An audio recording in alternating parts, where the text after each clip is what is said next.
এখন ঘড়িতে বাজছে ওই 3:30। রিওকে স্কুল থেকে নিয়ে ফিরছি। বাইরে উঠেছে প্রখর রোদ আর টেম্পারেচারও অনেক বেশি, ওই 23-24 ডিগ্রির মতো। হ্যালো এভরিওয়ান, বিউটিফুল জার্নির নতুন একটা মিনি ব্লগে সবাইকে জানাই স্বাগত।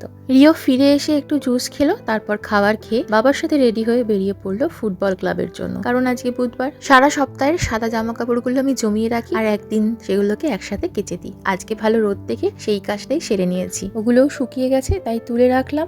কালকে রাতে রিও জল খেয়ে ঘুমের ঘরে বোতলটা খুলে রেখেছিল, ব্যাস বিছানার চাদর বালিশ সব ভিজে গেছিল।